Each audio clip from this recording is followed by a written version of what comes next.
To have a close-up look at the wind anemometer that Toronto Hydro installed in Lake Ontario.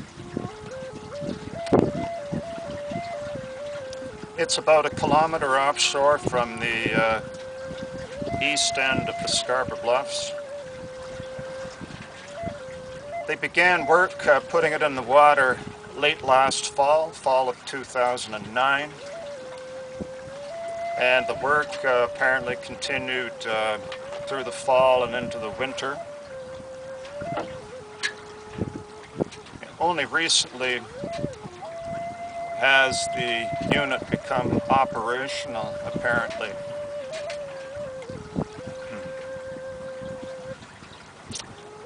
The anemometer itself was put in the water by a large floating vessel called a jack-up barge.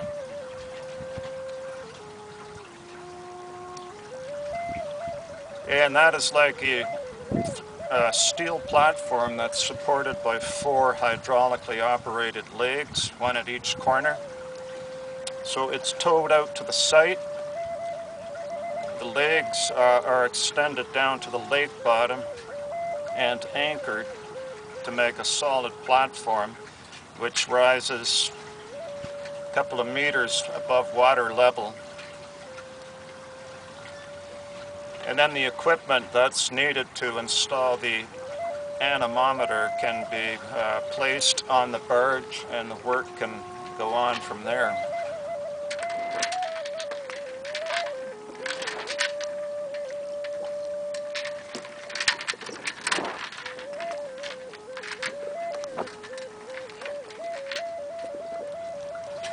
The purpose of the anemometer, according to Toronto Hydro, is to measure and make a record of the wind speeds out here over a period of time, perhaps as much as 2 years. They will then use that information to decide on the ultimate practicality of putting the wind turbine farm along the shore, along the Scarborough Bluffs, when it would extend from the downtown Toronto offshore area eastward to Ajax.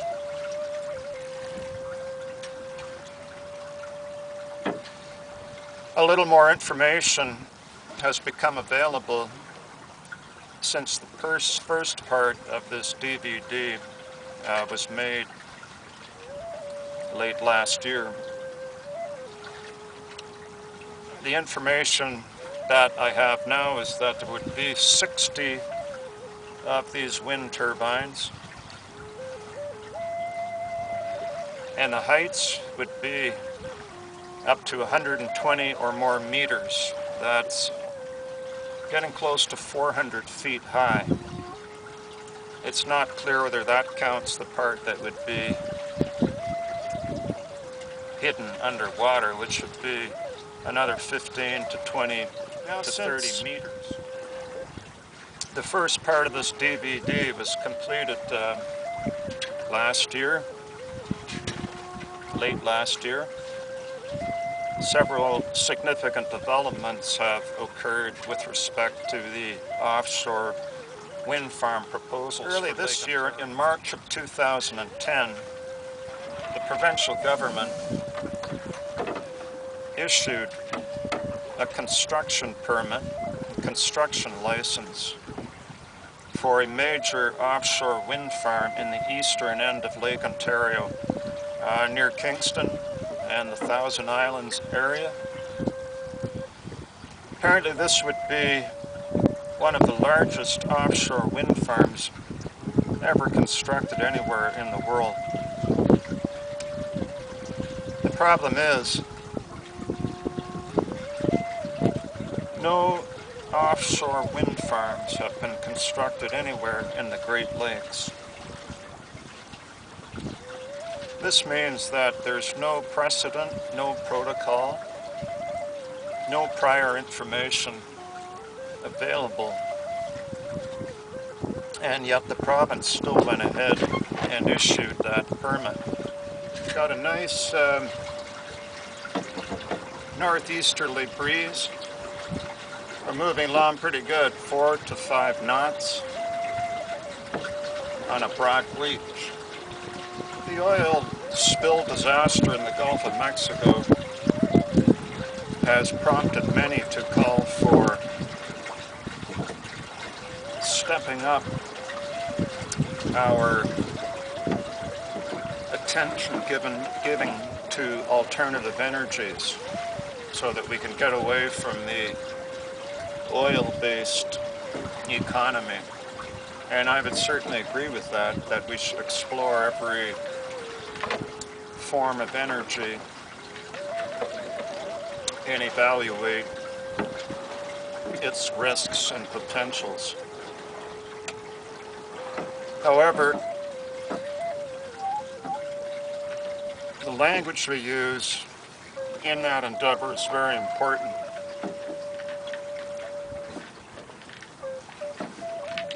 My belief is that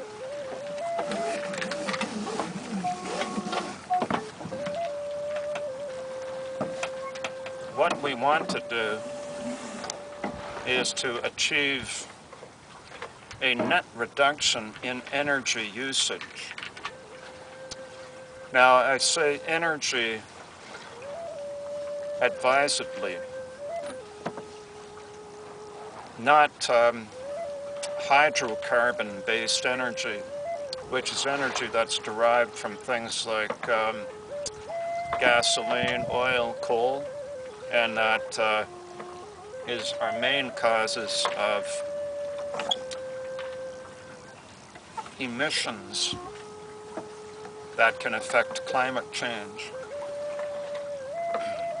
What we need is a net reduction in energy usage of all kinds, not just hydrocarbon-based energies.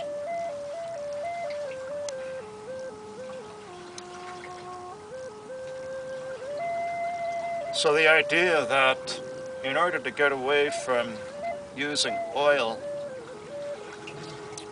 and other hydrocarbon-based energy sources, that it's going to be okay to cover the waters of the earth with windmill farms is something that I don't agree with. The simple fact is, there's always a cost associated. We're moving along 4 to 5 knots right now, a nice northwesterly. A little bit of water breaking over the bow every now and then. There's the wind anemometer coming up on our port side. There as we sail past. One wonders about the other parameters out here. The aquatic ecology, bird life. How will that be measured? What efforts have been made to measure those parameters? When the 2-year measuring program is over, and assuming they get favorable measurements of wind, then the project is supposed to go to an environmental assessment process. However,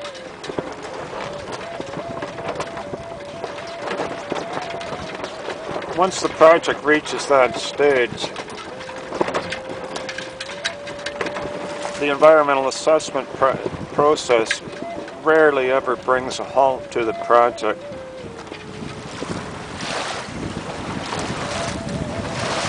We're going to do a bit of a sail past here.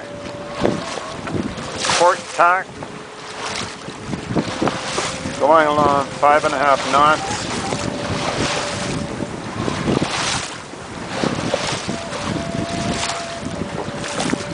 Anemometers are spinning pretty good today.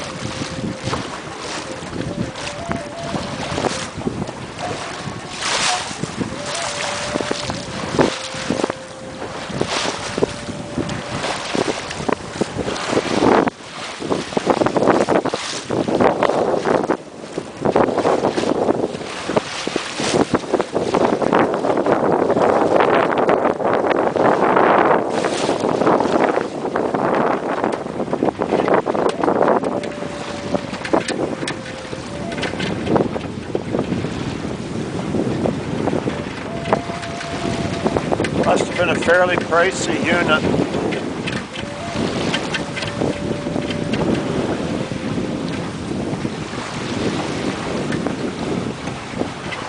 Time now to run to home, leaving the wind anemometer behind us. We were a nice run all the way eastward back to Frenchman's Bay now.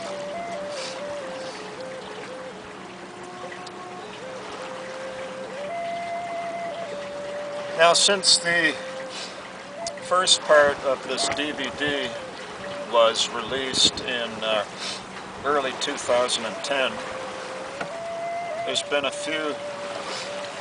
some significant movement on the part of environmental groups in Ontario with respect to the offshore wind turbine issue.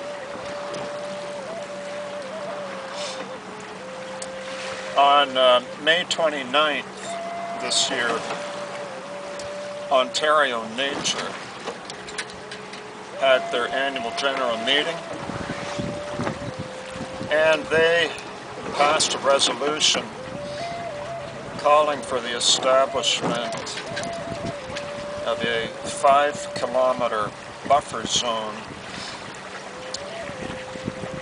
around important bird areas of known significance for bird life, as far as the establishment of wind farms go. Is that Nature Canada, which is sort of the national environmental organization in Canada made up of dozens of federated clubs and groups,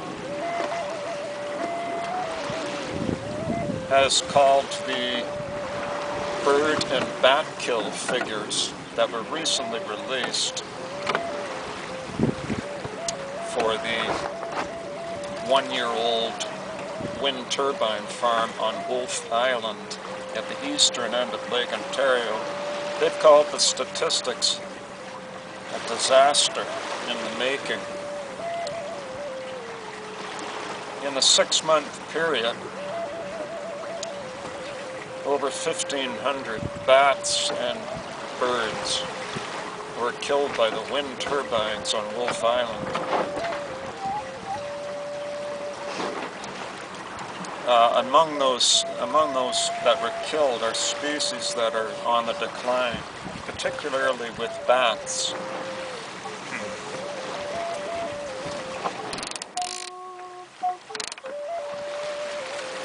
Some of the bird species that were included in the toll were the bobolink, which is a meadow nesting bird, which is on the decline in southern Ontario, and the red-tailed hawk, and several other predatory birds, all of which are declining in southern Ontario. Environment Canada, Ministry of Environment, basically their only comment was more monitoring will be needed. But it's difficult to see how more monitoring will have any effect on the bird kill numbers.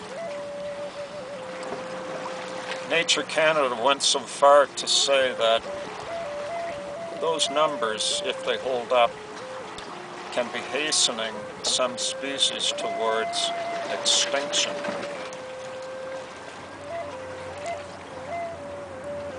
The problem with the offshore wind turbines will be that it will be almost impossible to monitor them for bird or bat kills. When the birds hit the wind turbines, they'll fall into the water. It will be hard to keep any record of them.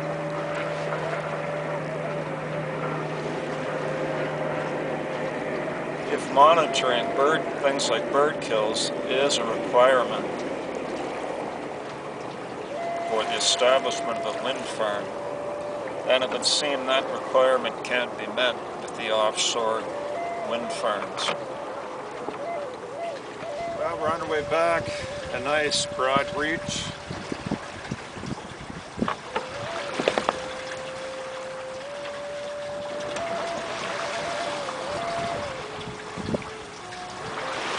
So the immediate goal of this DVD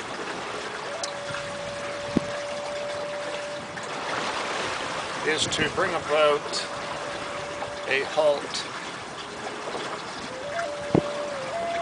to the wind farm offshore proposal along the Scarborough Bluffs. That's the immediate goal. Also to address similar concerns in other parts of Lake Ontario, and then in the other Great Lakes, particularly Lake Erie. Beyond that, and building on the outpouring of public support and affection that has been unearthed by the Scarborough Bluffs wind turbine proposal, the ultimate goal would be to have the Scarborough Bluffs and the associated offshore waters of Lake Ontario permanently protected by the National Park Program administered by the federal government.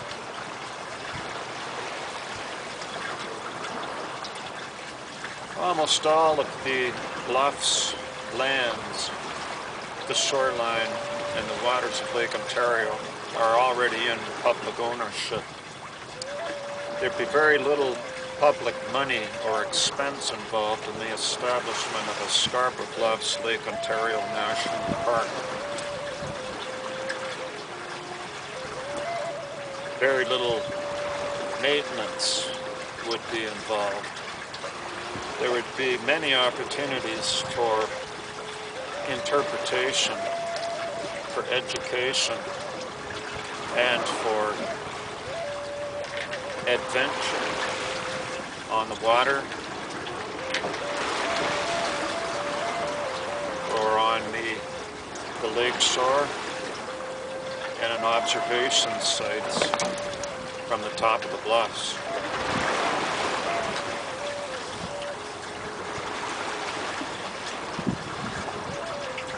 Besides their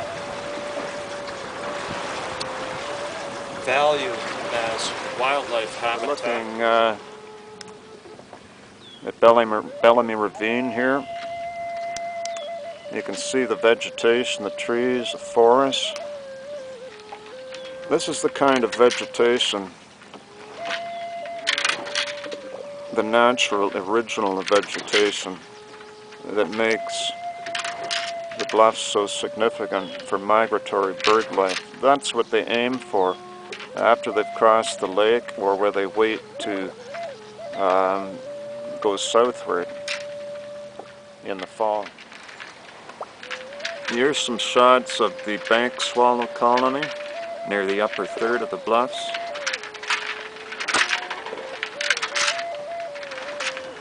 The Scarborough Bluffs have a unique place in the history of Canada. The Bluffs was one of the first places that the European settlers remarked upon and noticed when they first came here back in the 1700s. It was Elizabeth Simcoe, the wife of the first Governor General of Canada, who named the Bluffs after a superficially similar landform in England.